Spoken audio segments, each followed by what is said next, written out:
Good morning. This is Sunday, June the 4th, and welcome to Story Time.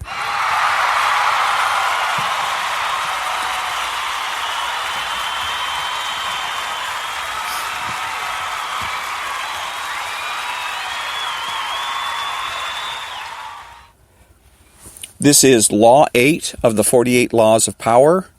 Make other people come to you. Use bait if necessary. When you force the other person to act, you are the one in control. It is always better to make your opponent come to you, abandoning his own plans in the process. Lure him with fabulous gains, then attack. You hold the cards.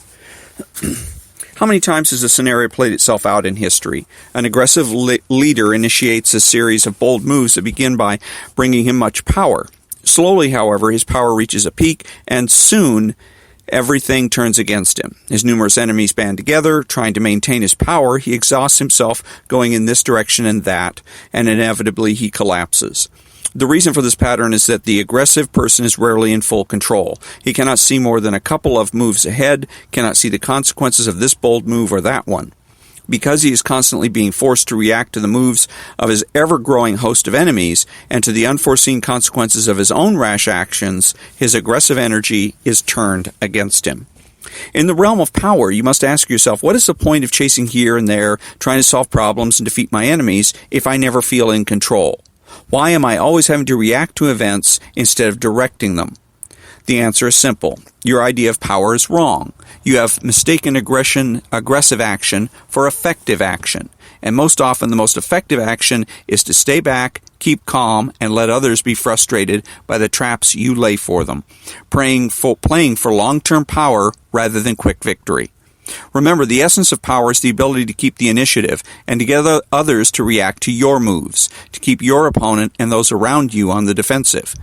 When you make other people come to you, you suddenly become the one controlling the situation, and the one who has control has power. Two things must happen to place you in this position. You yourself must learn to master your emotions and never be influenced by anger. Meanwhile, however, you must play on people's natural tendency to react angrily when pushed and baited. In the long run, the ability to make others come to you is a weapon far more powerful than any tool of aggression. Study how Talleyrand, the master of the art, performed this delicate trick. First, he overcame the urge to try to convince his fellow statesmen that they needed to banish Napoleon far away. It is only natural to want to persuade people by pleading your case, imposing your will with words, but this often turns against you. Few of Talleyrand's contemporaries believed Napoleon was still a threat, so that if he had spent a lot of energy trying to convince them, he would have only made himself look foolish. Instead, he held his tongue and his emotions in check. Most important of all, he laid Napoleon a sweet and irresistible trap.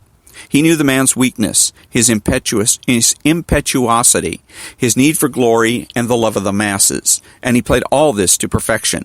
When Napoleon went for the bait, there was no danger that he might succeed and turn the tables on Talleyrand, who better than anyone knew France's depleted state.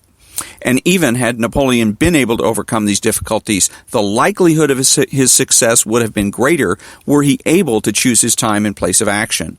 By setting the proper trap, Talleyrand took the time and place into his own hands. All of us have only so much energy, and there's a moment when our energies are at their peak. When you make the other person come to you, he wears himself out, wasting his energy on the trip. In the year 1905, Russia and Japan were at war. The Japanese had only recently begun to modernize their warships so that the Russians had a stronger navy. But by spreading false information, the Japanese Marshal Togo baited the Russians into leaving their docks in the Baltic Sea, making them believe they could wipe out the Japanese fleet in one swift attack. The Russian fleet could not reach Japan by the quickest route, through the Strait of Gibraltar and then the Suez Canal into the Indian Ocean, because these were controlled by the British, and Japan was an ally of Great Britain. They had to go around the Cape of Good Hope at the southern tip of Africa, adding over more than 6,000 miles to the voyage. Once the fleet passed the Cape, the Japanese spread another false story. They were sailing to launch a counterattack. So the Russians made the entire journey to Japan on combat alert. By the time they arrived, their seamen were tense, exhausted, and overworked, while the Japanese had been waiting at their ease. Despite the odds and their lack of experience in modern naval warfare, the Japanese crushed the Russians. One added benefit of making the opponent come to you, as the Japanese discovered with the Russians, is that it forces him to operate in your territory. Being a hostile ground will make him nervous, and often he will rush his actions and make mistakes.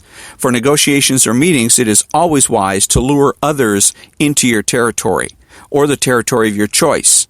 You have your bearings while they see nothing familiar and are subtly placed on the defensive. Manipulation is a dangerous game. Once someone suspects he is being manipulated, it becomes harder and harder to control him. But when you make your opponent come to you, you create the illusion that he is controlling the situation. He does not feel the strings that pull him, just as Napoleon imagined that he himself was a master of his daring escape and return to power. Everything depends on the sweetness of your bait. If your trap is attractive enough, the turbulence of your enemy's emotions and desires will blind them to reality. The greedier they become, the more they can be led around. The great 19th century robber baron Daniel Drew was a master at playing the stock market. When he wanted a particular stock to be bought or sold, driving prices up or down, he rarely resorted to the direct approach. One of his tricks was to hurry through an exclusive club near Wall Street, obviously on his way to the stock exchange, and to pull out his customary red bandana to wipe his perspiring brow. A slip of paper would fall from the bandana that he would pretend not to notice. The club's members were always trying to foresee Drew's moves, and they would pounce on the paper, which invariably seemed to contain an inside tip on a stock. Word would spread, and members would buy or sell the stock in droves, playing perfectly into Drew's hands. If you can get other people to dig their own graves, why sweat yourself?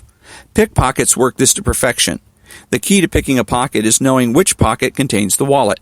Experienced pickpockets often ply their trade in train stations and other places where there's a clearly marked sign reading, "Beware of pickpockets." Passer-by seeing the sign invariably feel for their wallet to make sure it is still there. For the watching pickpockets, this is like shooting fish in a barrel. Pickpockets have even been known to place their own "Beware of pickpockets" signs to ensure their success. When you're making people come to you, it is sometimes better to let them know you are forcing their hand. You give up deception for overt manipulation. The psychological ramifications are profound. The person who makes the others come to him appears powerful and demands respect. Filippo Brunelleschi, the great Renaissance artist and architect, was a great practitioner of the art of making others come to him as a sign of his power. On one occasion, he had been engaged to repair the dome of the Santa Maria del Fiore Cathedral in Florence. The commission was important and prestigious, but when the city officials hired a second man to work with Brunelleschi, the great artist brooded in secret. He knew that the other man had gotten the job through his connections, and that he would do none of the work and get half the credit.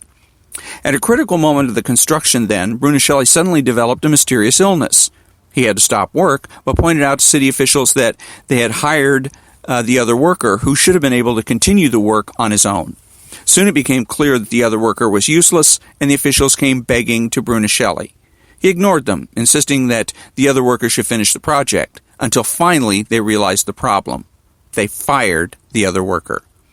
By some miracle, Brunelleschi recovered within days. He did not have to throw a tantrum or make a fool of himself. He simply practiced the art of making others come to you. If on one occasion you make it a point of dignity that others must come to you and you succeed, they will continue to do so even after you stop trying.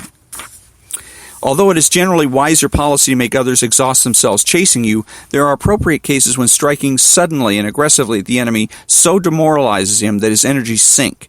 Instead of making others come to you, you go to them, force the issue, take the lead.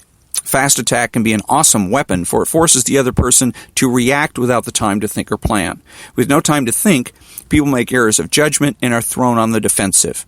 This tactic is the obverse of waiting and baiting, but it serves the same function. You make your enemy respond on your terms.